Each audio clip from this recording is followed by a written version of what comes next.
Fala, meu querido, fala, minha querida. Vamos dar continuidade, né? Como eu estou aqui com a tela no meio da pergunta, eu vou sumir aqui um pouquinho, mas vamos devagarinho, certo? Olha só. Segundo caso, né? Quando os dados e a pergunta, elas estão exatamente em massa, né? E a pergunta ela vai ser dada em volume. E aí, como é que vai ser, né? Como é que vai ser toda essa geringonça? Olha só a pergunta. Calcule o volume de gás carbônico, então ele quer saber o volume de quem? Do gás carbônico, né? Ó, o gás carbônico já é o CO2, obtido na CNTP pela calcinação de 200 gramas de carbonato de cálcio. Carbonato de cálcio é o nosso CaCO3. Bom, se ele foi obtido, né, no caso o CO2, ele vai estar no lado de quem? Ele vai estar no lado dos meus produtos, né? Se ele foi obtido, é porque ele vai estar no lado dos meus produtos.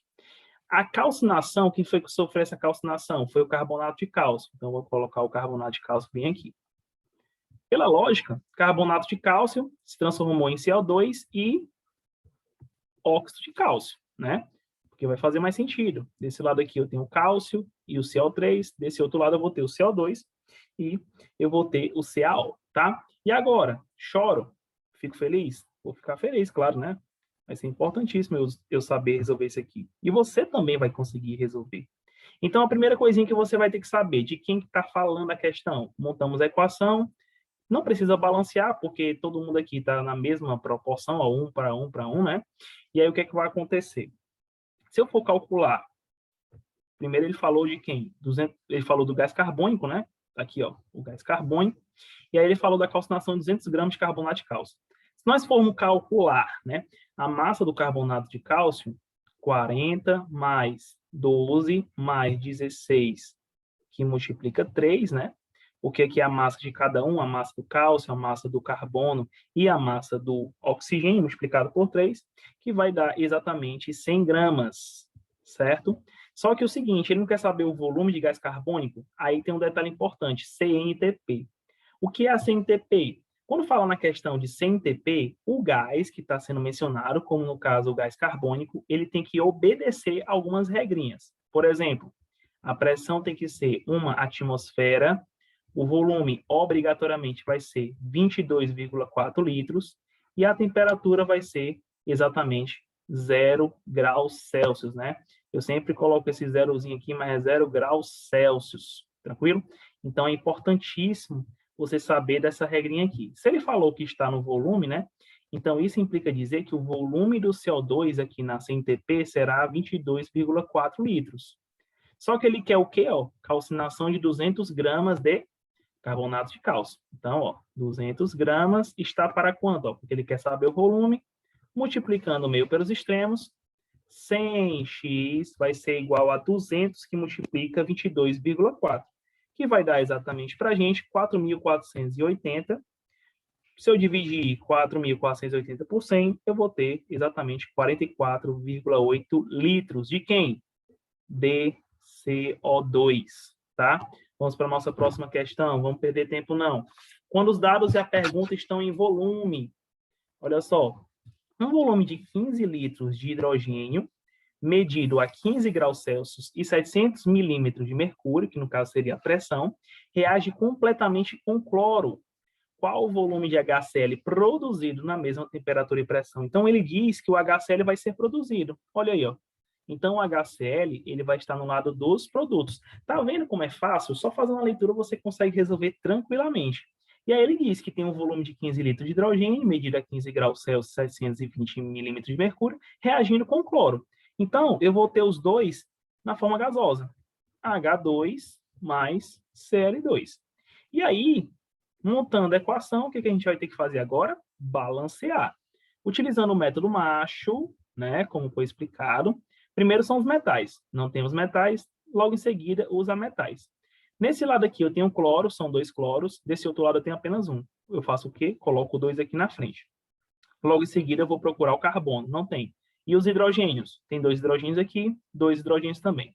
Vou procurar oxigênio? Não tem. Então eu não vou me preocupar com isso, tá?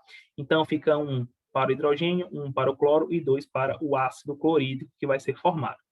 Ele diz o seguinte, qual o volume de HCl produzido na mesma temperatura, certo? e pressão. Bom, vejamos bem, em relação a quem? A um volume de 15 litros de hidrogênio, que vai estar medido a 15 graus Celsius. Perceba bem que o hidrogênio aqui, ó, um volume, certo? Ó, um volume desse hidrogênio está para 2 volumes do HCl. Lembrando que lá no comecinho eu falei sobre a questão daquelas relações, né? Se você perdeu essa parte, volta e com certeza você vai ver e vai entender o porquê disso, tá? Porque o nosso foco aqui é resolver questão e também entender um pouco dessa parte teórica da estequiometria. Então, olha só, perceba bem. Você tem um volume de H2 e 2 volumes de HCl. Só que eu tenho 15 litros, olha só, 15 litros de hidrogênio, como ele fala aqui. Quantos litros eu vou ter de HCl? Multiplicando o meio para os extremos, x vai ser 15 vezes 2, x vai ser igual a 30 litros, certo? De quê? De HCl. Fácil, né? Vamos lá para a próxima questão. Quando os dados estão em massa e pergunta-se em mol. Legal, viu essa questão? Quantos mol de HCl são necessários para produzir 23,4 cloreto de sódio? Essa daqui é uma questão clássica. Com certeza vai ser o quê? Ó? Se vai produzir cloreto de sódio, olha aí, ó, NaCl. Aí ele fala que tem HCl. Bom, se tem ácido de um lado, forma um sal do outro, com certeza ele vai reagir com a base. E não podemos esquecer do NaOH. Olha aí, NaOH vai ser o que vai ser trabalhado, né? Olha só que interessante. Mas, ó, H2O.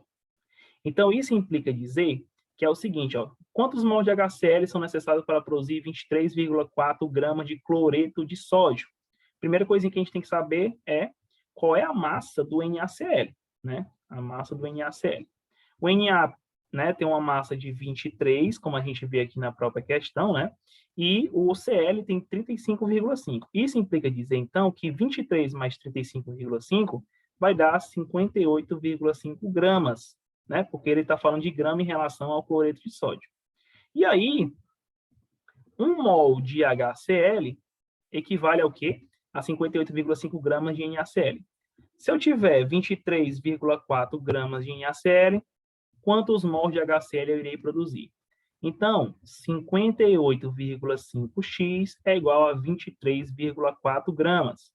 X vai ser igual a, olha só, 23,4 gramas, dividido aí por 58,5, vai dar 0,4 mol de quê? De HCl. Interessante? Então, aqui é uma relação que tem massa e pergunta em mol, né? Quantos mols? E a última da noite, né? A última do dia, da tarde ou da noite, vai depender do horário que você vai enxergar, que você vai assistir junto comigo. Ele faz o seguinte, quantas moléculas de CO2? Falou de moléculas, falou de íons, falou de partículas, a gente vai utilizar o valorzinho proposto por Avogadro, né? Que é 6, vamos considerar o 6, né? Não 6,02, né? Para não ficar número quebrado. O 6 vezes 10 elevado a 23, tá? Então, 6 vezes 10 elevado a 23. Quantas moléculas de CO2 são obtidas na queima de 4,8 gramas de carbono puro? Olha só que coisa boa. O CO2 ele vai ser produto, porque ele vai ser obtido. E aí tem o carbono puro, o carbono sozinho, tristinho, reagindo com oxigênio. Olha que questão maravilhosa. Muito simples, né? Vejamos bem, qual é a massa do carbono? 12 gramas, a própria questão está informando, né? Está para o quê? Exatamente 1 mol de CO2, que equivale a 6 vezes 10 elevado a 23.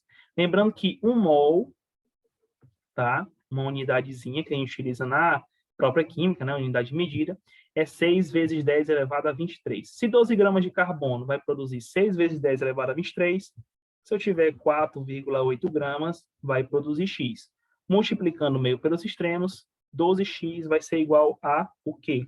A 6 vezes 10 elevado a 23, multiplicado por 4,8, perdão. X vai ser igual a 28,8 vezes 10 elevado a 23, isso dividido por 12. Quanto é que vai ser meu X? Ele vai ser 2,4 vezes 10 elevado a 23 moléculas, olha aí que facilidade, moléculas de CO2. Então, olha só, vou aparecer aqui na telinha, né, para não atrapalhar a própria questão. É isso, tá? Grande beijo, grande abraço e até a próxima. Valeu!